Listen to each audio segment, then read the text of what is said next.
in History with Charles A. Jennings. Greetings. My name is Charles Jennings, and on this video, I would like to give you an account of what the ministry and the life of William Branham meant to my family. It's a difficult story to tell because there's so much to tell. Now, if you've ever heard of this man, William Marion Branham, his life is probably the most unusual life of anyone in the 20th century. And one of the most unusual ministries that has ever taken place, I would say, since the days of the writing of the New Testament. Now, during the healing revivals of the late 1940s through the 1950s, early 60s, there were a lot of evangelists, approximately 300 evangelists, tent evangelists, crisscrossing the country praying for the sick. And there were some very popular ones. But William Branham had a most unusual ministry among them all. And as the life story of this man goes, he was a Baptist preacher in Jeffersonville, Indiana. And somewhere he received the baptism of the Holy Ghost and came into the knowledge of the unity or the oneness of the Godhead. And I think it was in 1946 he received an angelic visitation. And this angel told him that he was going to have two signs. That when he prayed for people, that he would feel a sensation in his, I think it was his left hand. And the second sign was that he would know the hearts of the people. In other words, God would show him what was in a person's heart and mind. And we saw that demonstrated many, many times during his ministry. And the Lord told him that he was to take the message of divine healing to his generation, and nothing was going to stand in his way, even cancer. So, in approximately early 1948, he came to Miami, Florida, where we were living, my family was living, and I was only 3.5, 4 years old. And my dad was born in 1902, and he had a heart trouble that the doctor said was quite serious. So my dad was in his 40s, approximately 46 years old, with this serious heart trouble, a wife and 8 children. I was the youngest.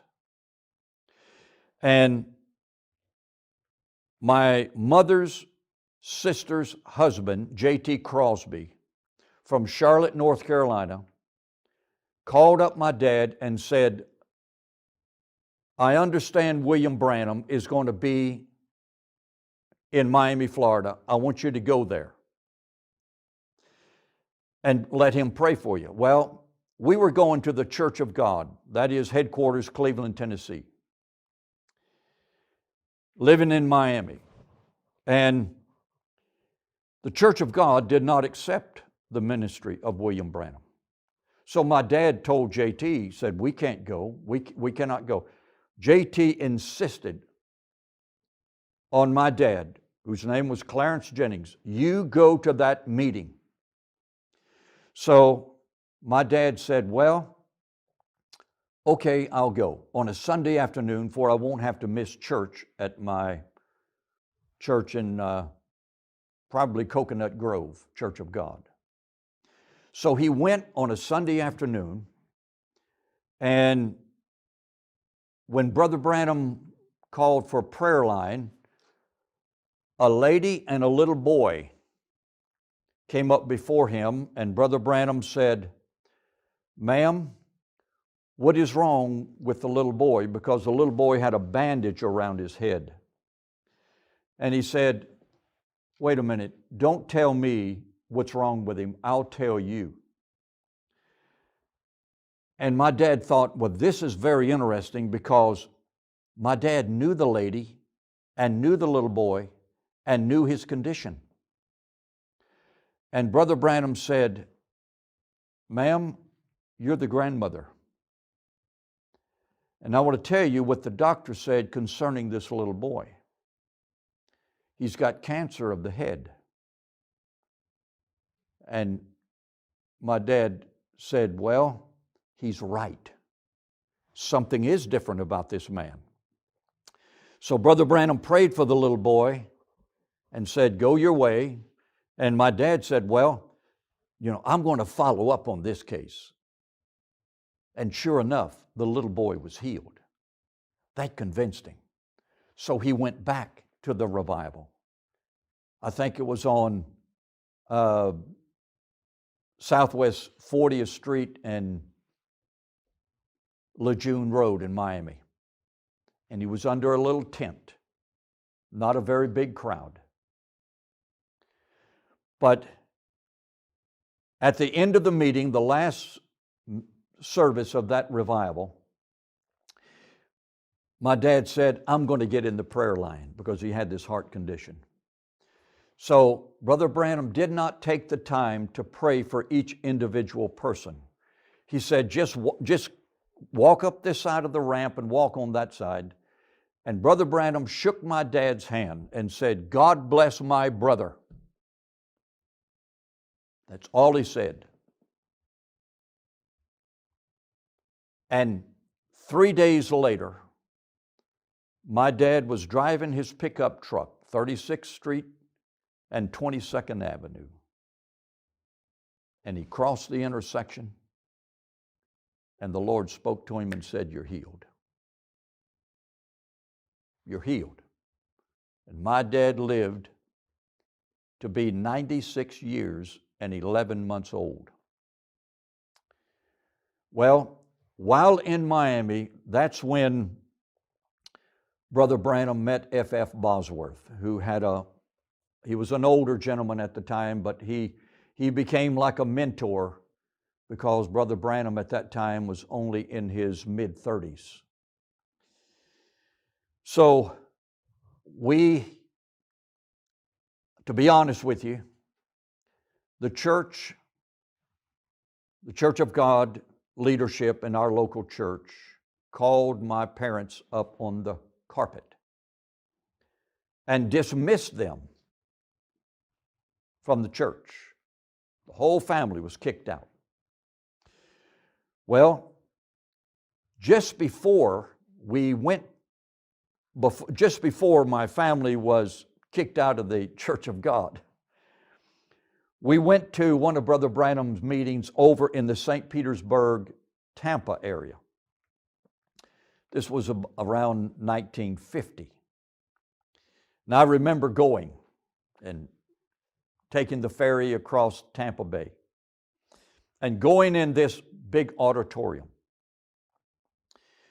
And there was, even as a 6-year-old child, I'd been in church all my life, but I knew that there was something different about this meeting. When that man stood up and came to the microphone to give his sermon, which he didn't give a dynamic sermon, he just talked to the crowd, you could feel a special presence of God, unlike any other meeting that I have ever been in my life to this very point right now. Well, in that meeting, a woman came up before Brother Branham, and my father and mother knew this woman, Sister Johnson. She was the wife of a Church of God pastor. And he said, "Sister, you're not from this area, are you?" "No, I'm from Miami." And he says, "I want to tell you what's wrong with you. You have cancer." She said, "That's right." He said, "I want to tell you something that you may not know." My dad related this story to us many times. He said, "Your husband is sitting behind me on the platform, and he's a minister. And he has cancer of the throat. But God's going to heal both of you." And he did. Well, at the meeting of the excommunication around 1950 or 51, Brother Johnson was sitting there. But my dad said, "I am not going to denounce William Branham. I want to retain my healing." But Brother Johnson never spoke up in my dad's defense. But we'll leave that be. We'll just give that to God. Then we attended another meeting in 1953 in West Palm Beach, and Brother Branham was holding a meeting in a boxing arena on Military Highway. And I remember it well. 1953, I was about 9 years old, and we attended every service. We drove that 75 miles. My dad would take off early from work. We would drive up there 75 miles, and then drive back late every night. But the presence of God was so real and so sacred and so different. There was no loud music.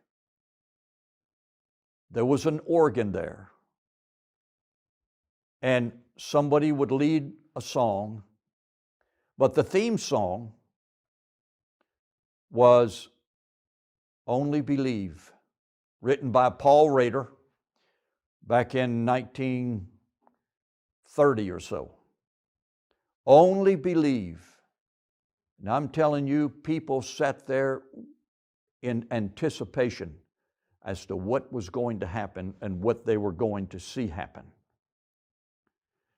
Because there was a special heavenly presence.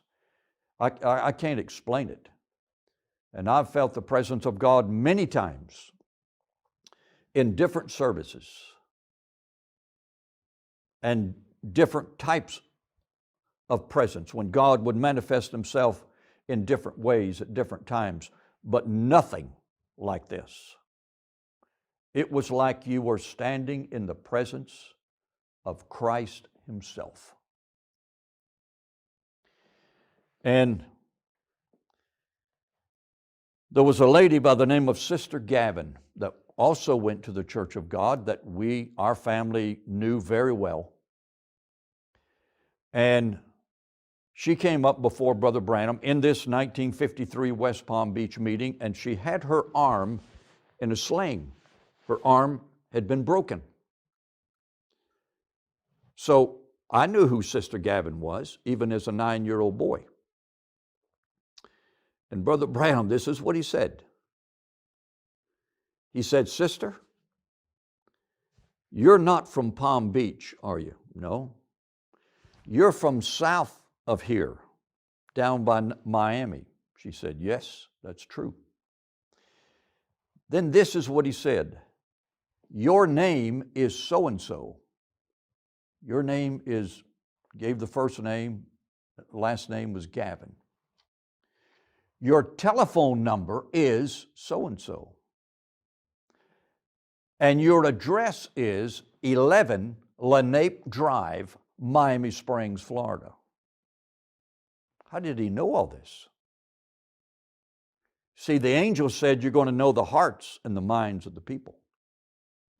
And he said, I want to tell you how you broke your arm. He said, I see in a vision right now, you're washing clothes in an old wringer washer, and your arm went through the wringer somehow and broke it.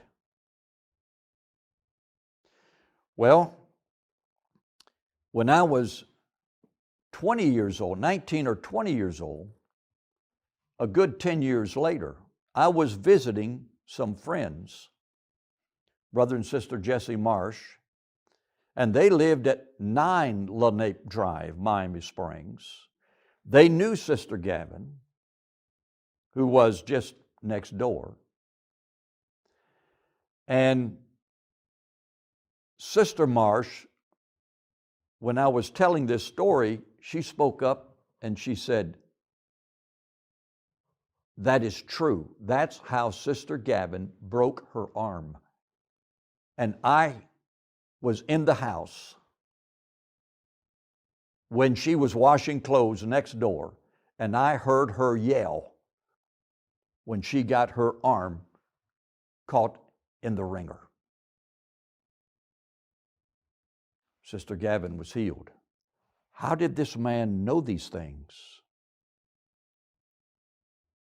It's like the biblical account. How can these things be done? How can you do these things except God be with you? Now, I've heard some people in their ignorance and really in their arrogance say that William Branham was a prophet of the devil. Well, I think they're walking on thin ice with God. But I'm going to leave that up between them and the Lord. But going back to F.F. Bosworth, my father knew F.F. Bosworth. And in fact, as a young boy, I went in F.F. Bosworth's house with my dad to do some electrical work. He was adding a back porch, and I could take you to his house today, Southwest 27th Avenue and 16th Street, about the second or third house from the corner. And Brother Branham had Brother Bosworth join his team, evangelistic team, and he would give sermons and lessons on divine healing, etc., in some of the morning services, and then Brother Branham would minister in the evening. And they went to Africa together, Durban, South Africa. And Sister Bosworth said that, telling my dad, Clarence Jennings, a lot of times when they came back from overseas, they would come back to Miami, where Brother and Sister Bosworth was living, and Brother Branham would stay there a day or two and rest up. And Brother Branham,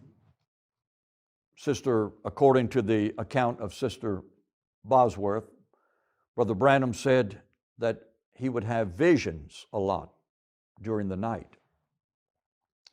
And sometimes he didn't sleep well because he was having these visions of things that were yet to happen in his future meetings. And he had a vision of a little boy that was killed in an automobile accident, and he raised him from the dead. Well, that happened when they went to Scandinavia. And he had that vision. And Sister Bosworth said that he would come to the breakfast table and tell these visions of things that were yet to happen in future meetings.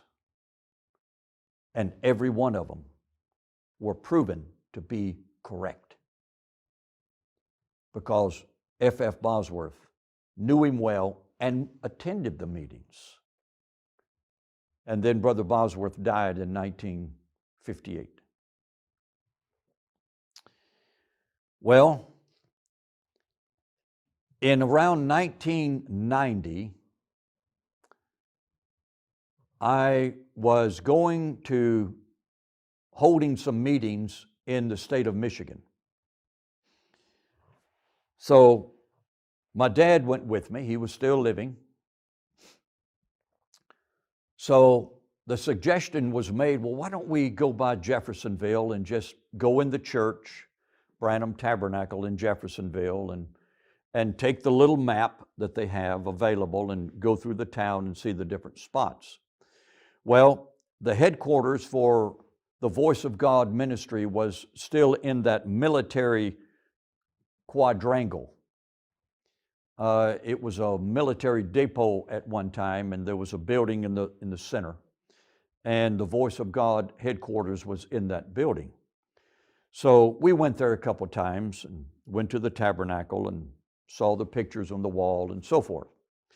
But one time we walked in the headquarters there in that old military quadrangle building, and there was an older man sitting there. And I didn't know who he was. And I started visiting with him, and he was very friendly. And he said, "My name is Brother Roberson." I thought, oh, Roberson. I heard that name mentioned by Brother Branham on some of his tapes, cassette tapes that I had previously listened to. And he said, "I want to tell you my story of meeting Brother Branham." He said, "I was a local boy here in Jeffersonville and a sinner, and I was drafted into the Army in World War II." And he said, I survived the war, had some close calls during the war, but I made it back home. And he said, I came home, and Brother Branham was in his ministry then, and he was holding meetings in the tabernacle, and somehow I met Brother Branham face to face. And Brother Branham asked him if he was a Christian. "No, not really," he said. So Brother Branham said this to Mr. Roberson: "I want to tell you something." He said, "I see a vision of you in World War II, and it's a real muddy road, and you're in a ditch, and this military transport truck slid off in the mud and rolled over you. But fortunately, you were in the part of the truck that rolled over you was the back end, so therefore no part of the truck actually hit you. And then I see a man standing, looking down at you. And Mr. Roberson, now Brother Roberson, said, "That's true, Brother Branham. That actually happened to me." So this would have been maybe 5, 6, 7 years later. And that man standing there, Brother Roberson said, told me, had his hands on his hips and looked down at him and said, "You'll be all right, son." Well, it was none other than General George Patton. That convinced Brother Roberson that this was a man of God. So Brother Roberson got a GI loan, and he was building a house, and he was proud of the house, and he was now a Christian, and he had a family, small family, and he drilled a well, and the water was bitter. Now, this is what Brother Roberson told me. The water was bitter. He could not drink the water. And he was extremely disappointed. So what did he do? He called Brother Branham. And Brother Branham told him, if I'm not mistaken, it might have been over the phone, said, Brother Roberson, don't worry about it. I'm going to speak the word, and the water is going to turn sweet. And he spoke the word, water, turn sweet. And the water turned sweet. And he said, we are still living in the same house, drinking from that same well. Now, there's a lot of mysteries about William Branham. I don't have to explain all the mysteries in his life. But I believe, just like the title of the book written by Gordon Lindsay, William Branham, a man sent from God. I believe it. Did he make mistakes as a human? Possibly.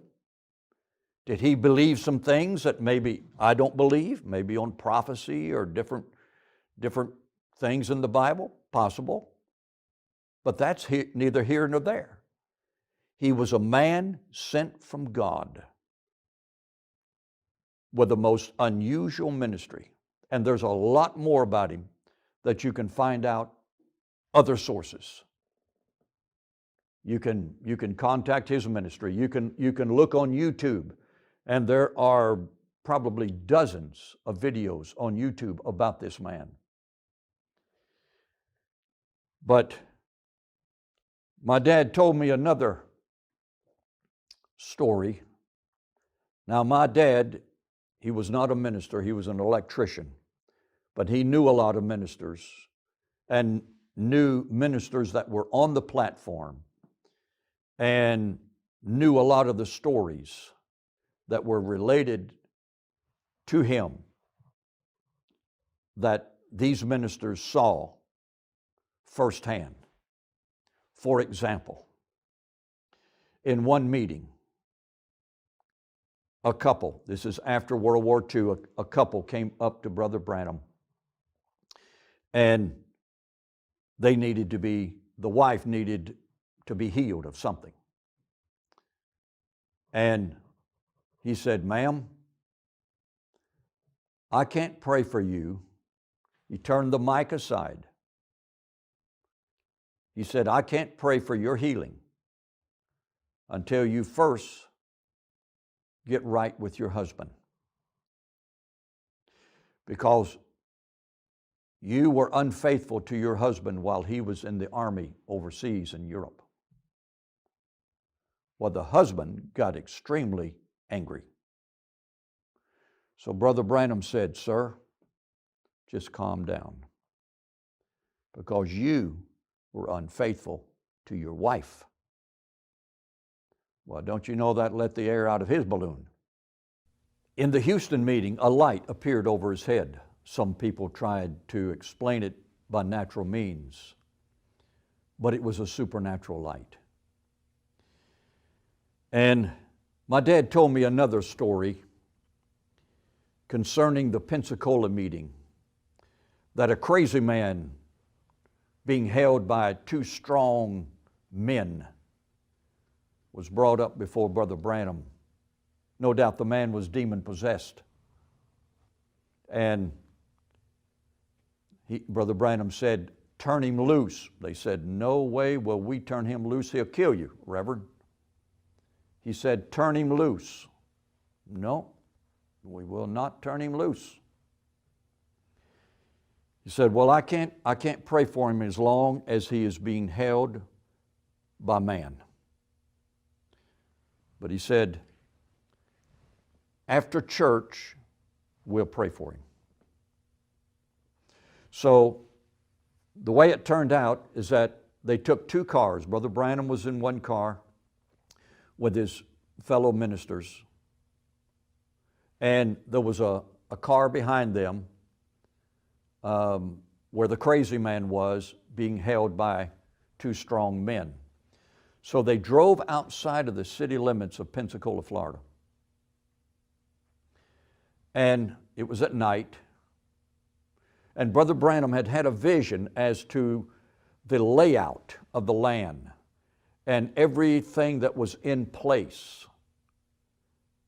And he found that spot and he said, stop. Told the driver to stop. He said, everything is in place. Everything is here except one thing. There's a red car missing. In my vision, there was a red car parked right over there. And there's a car over there, but it's not red. They sat there till daybreak. And when the sun came up, that car had a red reflection on it. Brother Branham said, this is the time. So they got out, and he convinced these two guards to let this man loose. He said, I'm responsible for him now. And he just simply spoke the word, and the man was delivered of that demonic power. Delivered. Well, and that man later got a job with the state of Florida driving a mowing tractor to mowing the right-of-ways along the highways. How did William Branham know this? God spoke to him. You can criticize him. You can say anything you want to about this man. But this man was a prophet of God, a man of God. He knew the hearts of the people, and that sign was real. There's so many things to say that it would be redundant to continue. But I just wanted to give this testimony of the influence of this man and his ministry upon the life of our family. So, therefore, I have given my testimony as I have known it as a young man. And the last time I saw William Branham, I was an older teenager in the DuPont Hotel in Miami, Florida. He came to a Full Gospel Businessmen's meeting. That was probably somewhere around 1962 or 63. So that's my testimony. And I pray that you have been blessed. If you have, give us a thumbs up. You may, I solicit your comments back to me. If you have some experiences, pro or con, I don't mind listening. And so it's all for the glory of God, not for the glory of a man. And I want to encourage you to subscribe to our channel, and I think you'll be blessed. So God bless you.